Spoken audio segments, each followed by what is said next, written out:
విశాలాపురంలో ఉండే నరసింహులు దురాశపరుడు. వాడొకసారి పని మీద పట్నం బయలుదేరుతూ తండ్రితో, నాన్న, నీ మెడలోని గొలుసు, చేతి ఉంగరాలు నాకివ్వు, పట్నంలో అందరికీ దర్జాగా కనపడతాను అన్నాడు. తండ్రి కోపంగా, నా వస్తువులు నా ప్రాణం పోయేదాకా నాతోనే ఉంటాయి, రోజూ వాటిని చూడందే నేను ఉండలేను, నువ్వు దురాశపరుడివి, నీకు ఇస్తే అవి 4 రోజుల్లో పోతాయి అన్నాడు. నరసింహులకు కోపం వచ్చింది. వాడు తండ్రిని కాళ్ళ వేలపడి బ్రతిమిలాడి వాటిని తీసుకొని ధరించి పట్నం బయలుదేరాడు. దారిలో వాడికి పిచ్చయ్య అనేవాడు కలిశాడు. ఇద్దరు సరదాగా కబుర్లు చెప్పుకుంటూ కొంత దూరం వెళ్ళాక నరసింహులు కళ్ళకి దారిలో ఏదో మెరుస్తూ కనపడింది. తీసి చూస్తే అదొక బంగారు కడ్డి. మన అదృష్టం బాగుంది, దీన్ని ఇద్దరం పంచుకుంటే మన జాతకాలే మారిపోతాయన్నాడు పిచ్చయ్య.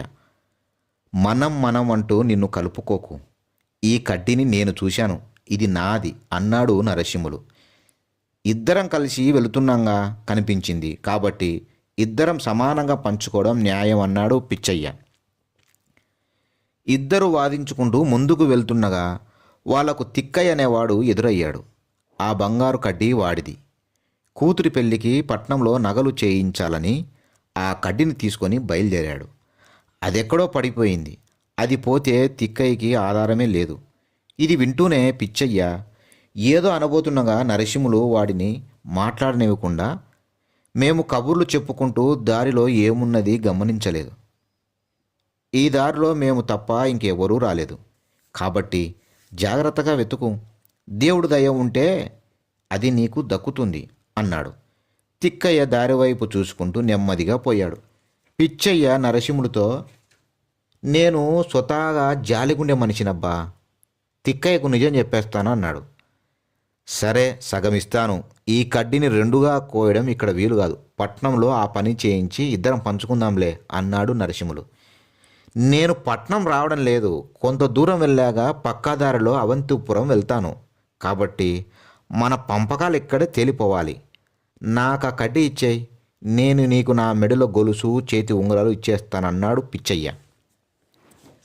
ఇదేం పంపకం, ఈ కడ్డీకి బదులు నేను నా గొలుసు ఉంగరాలు ఇస్తానంటే నువ్వు ఒప్పుకుంటావా అన్నాడు నరసింహులు. పోనీ అలాగే చెయ్యి అన్నాడు పిచ్చయ్య. నరసింహులు అలాగే చేసి పిచ్చయ్య పీడ వదిలించుకున్నాడు. వాడు పట్నం చేరుకున్నాక తనకు తెలిసిన రంగదాస్ అనే నగల వ్యాపారిని కలుసుకొని కడ్డీని చూపించాడు. రంగదాస్ దాన్ని పరీక్షించి నకిలీదని చెప్పగానే వాడి ముఖం మాడిపోయింది. అయినా నమ్మకం కుదరక వాడు మరీ 2 చోట్ల చూపించాడు. అంతా అది నకిలీదే అన్నారు. నరసింహులు మనసు పాడైంది. వాడు ఇంటికి తిరిగి వెళ్ళి తండ్రికి జరిగింది చెబితే ఆయన చిరాక్క, నేను ముందే చెప్పానురా, నువ్వు దురాశపరుడివి, నీ దగ్గర నా ఆభరణాలు 4 రోజులైనా ఉండవని అన్నాడు. నా మనసు పాడై నేనేడుస్తుంటే ఓదార్చడానికి బదులు ఎత్తుపొడుపులేంటి అని బాధపడ్డాడు నరసింహుడు. అంతగా మనిషేం పాడు చేసుకునో అక్కర్లేదు, దురాశకు లోనయ్యే వారెప్పుడూ మోసగించబడుతూనే ఉంటారు, దురాశను విడిచిపెడితే చాలు, నిన్నెవ్వరూ మోసగించలేరు, నేను నీకు ఇచ్చినవి నకిలీవే అన్నాడు తండ్రి. నరసింహులు ముందు ఆశ్చర్యపడిన తర్వాత సంతోషించాడు. అటుపైన నరసింహులు ఎన్నడూ ఇలాంటి దురాశకు లోను కాలేదు.